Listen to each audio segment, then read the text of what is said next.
Laura Crane is the first British woman to surf Nazaré, Portugal's infamous 60-foot waves. She's overcome an eating disorder, sepsis and mental health challenges along the way, and even given up the sport she loves only to return to it recently, where she surprised herself with what she's capable of. It's kind of an exciting, beautiful, ugly, everything emotion fear. What in that moment are you doing to get yourself absolutely where you want to be to take that wave on? All 60 foot of it. And while I'm under there's nothing else I can do. Just know that I'm going to come up, but I just don't know when. And all of us girls, sadly, that were trying to pursue professional, careers in surfing back then, if we looked good in a bikini, that was your value. How have you sort of overcome all of that? Because it feels like you have a really strong mind. Which feels at odds with the things that you've had to cope with. So Laura, I want to start with you by talking about what it feels like to sit waiting for the perfect Nazaré wave to take you, and what that moment's like looking up at a 50, 60 foot wave. How does that make you feel? Tiny. Really, really small. Honestly, that's how it feels.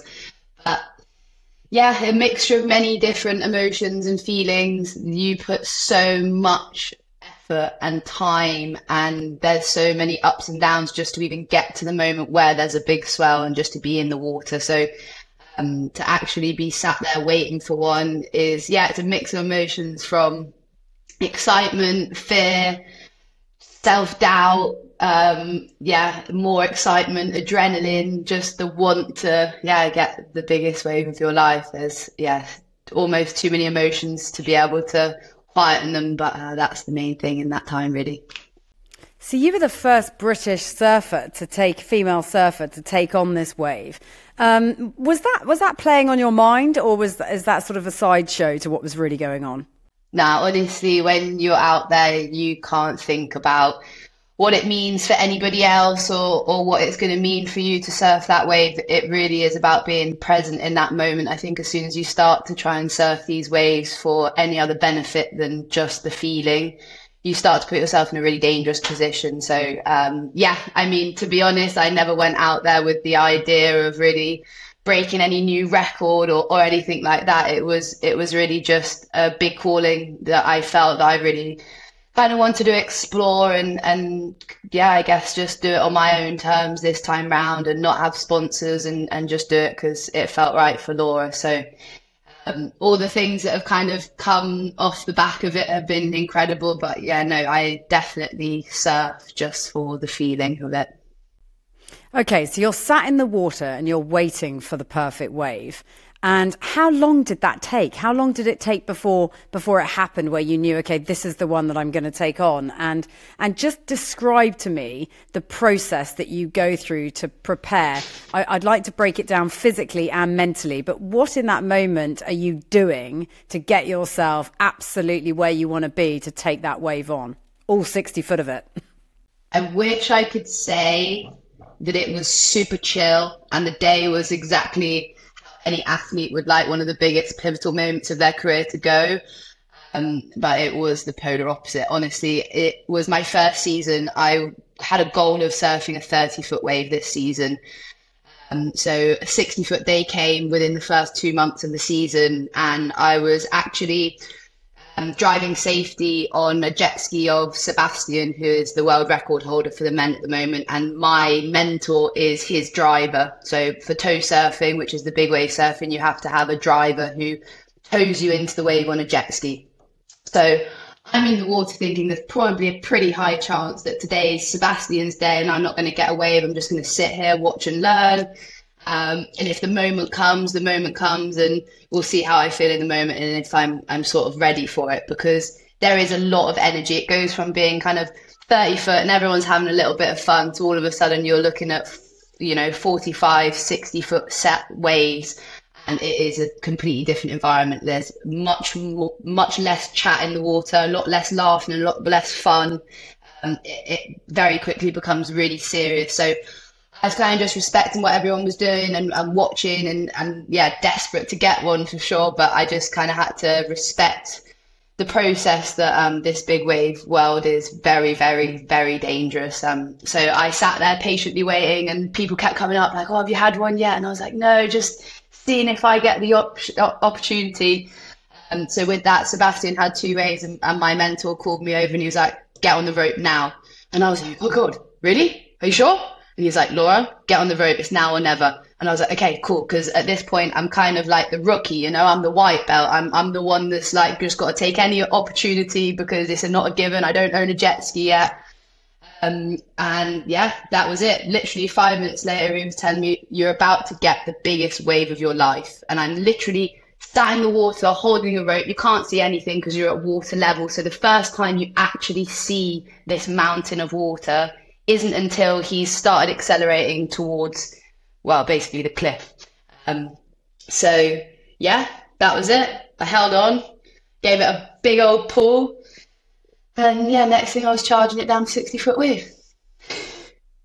And how fast are you going when you're doing that? When you're coming back down the other side of the wave, how quickly are you going? They put loads of like kind of studies on it. It all depends massively, obviously, on how many bumps and lumps the wave has, because you kind of need to control your speed a little bit if all of a sudden you're going too fast and there's kind of chops of water in the wave, which effectively are like, I don't know if you think of skiing or something, when you get a little pile of snow and it just sends you absolutely flying. It's super similar with this big wave stuff. So you've got up to 1 meter chops in the wave. So depending on how many of those are in front of you, you kind of can take more speed or a little bit less speed, or you have to turn around them. But it can be, when we're holding on to the jet ski rope, it can be up to anything to 70 kilometers an hour that we're traveling. Crikey Moses, that is fast. That is so fast. I've got goosebumps just thinking about you doing this. I mean, presumably, like, this is like commitment. You've got to commit to it. I mean, there's no room for, or actually, no thank you, is there? I mean, is there a moment where you could have done that? Or are you just, once you're on that tow rope, are you fully committed?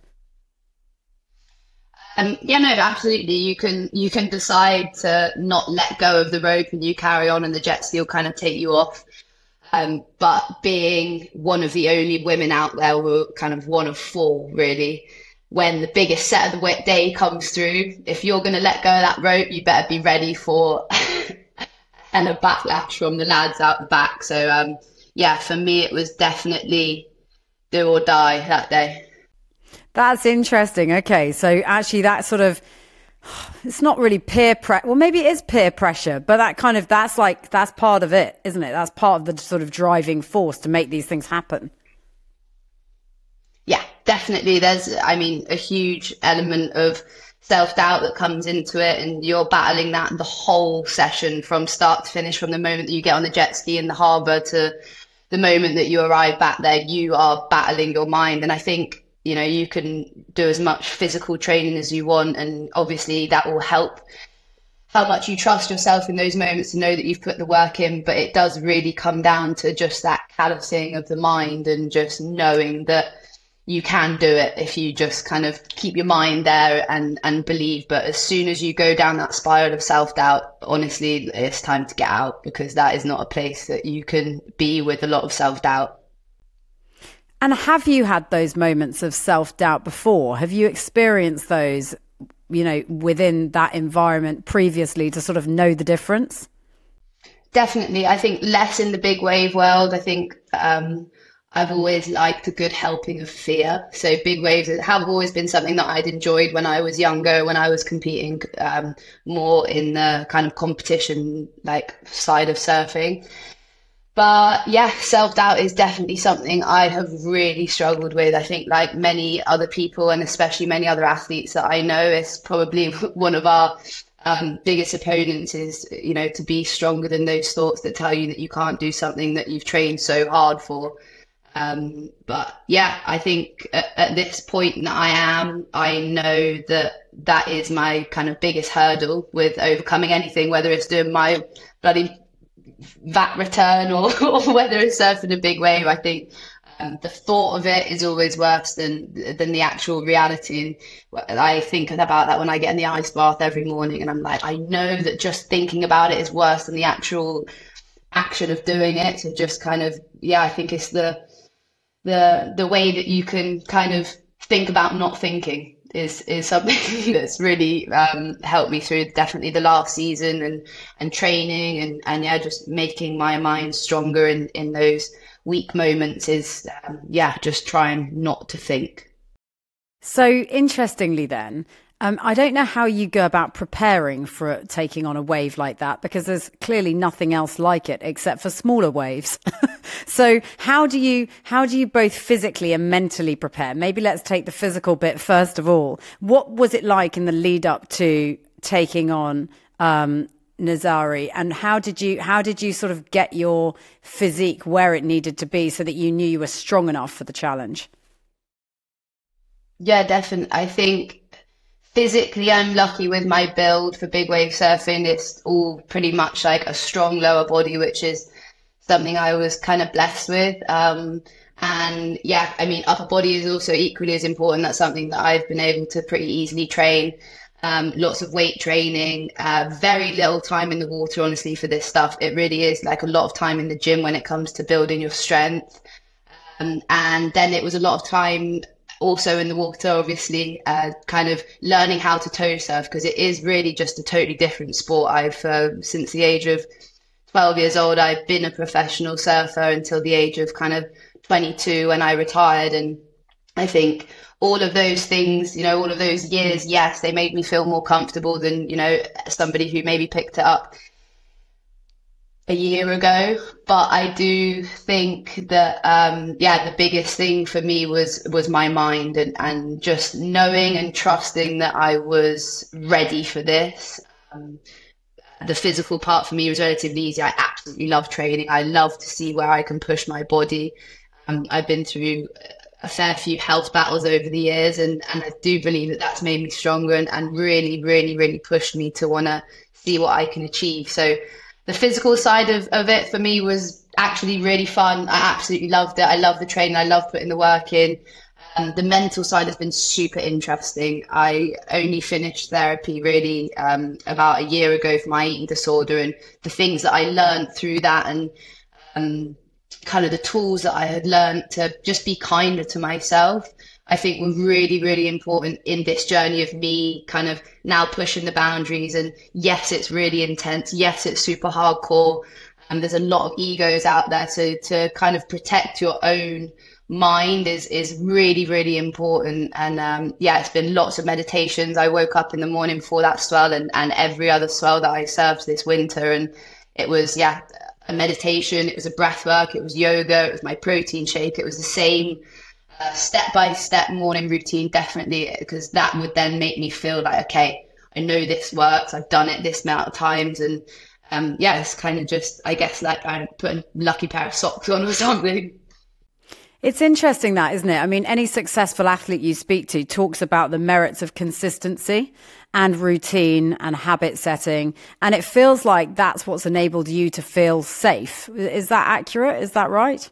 100%. I think anybody that isn't willing to put in the training and is going to put themselves in that environment is on a death wish. It is it's the most scary environment I've ever been in. And I've traveled the world since I was super young, and I've surfed some definitely sketchy waves, but Nazare is without doubt just the sheer power of it. I think if you're willing to put your body under one of those waves, which will happen at some point, you are going to get one on the head, or you're going to get 5 on the head. And without the training, you cannot trust yourself under there, because the only thing you can do is stay calm. And I remember the world record holder, he told me at the start of my season, because I asked him, do you train a lot of breath work for obviously like being held under? And he said, no, I train not to fall. And while I'm under there, there's nothing else I can do. Just know that I'm going to come up, but I just don't know when. So it's to stay calm until that point. And that was a really, as much as kind of like a scary message, it was a really important one for me, because it was just knowing that there's nothing you can do more than trust yourself and the training that you've put in. So absolutely, without the training, I think you'd be wild to be out there.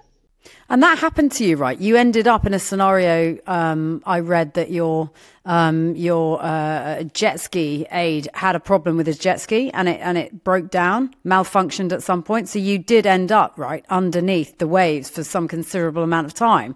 I mean, what on earth was that like? I can imagine it's just like a being in a washing machine cycle on steroids. I mean, what on earth was that like? Yeah, I've had a few this first season. It definitely teaches you a few things about yourself while you're under there, that's for sure. But it's like what I was saying with the ice bath. It is the thought of these things is always worse than the reality so far. And that's the thing I think I love about the ice bath is then no matter how many times you do it, the thought of it is still hell. It doesn't get any easier. You just get stronger. And it's the same, with anything, whether it's 6 set waves on the head and each one's keeping you under for 30 seconds. You just have to think about, I'm going to get that breath in between. And, it's a frame of mind. You're either under there and you're hating it. Or for me, I tried to go to a really lovely place. I imagine me and my brother on a road trip. And that's where I am when I'm under there. I just take my mind somewhere else because there is literally nothing you can do.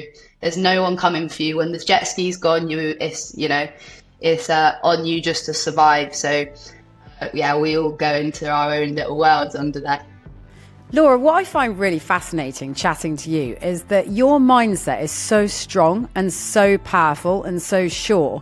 I can't understand how somebody with that mindset has struggled with some of the issues that you've spoken about before, because a lot of that will be mental health battles or pertaining to an eating disorder or whatever that you've sort of spoken about quite openly before. How have you sort of overcome all of that? Because it feels like you have a really strong mind, which feels at odds with the things that you've had to cope with.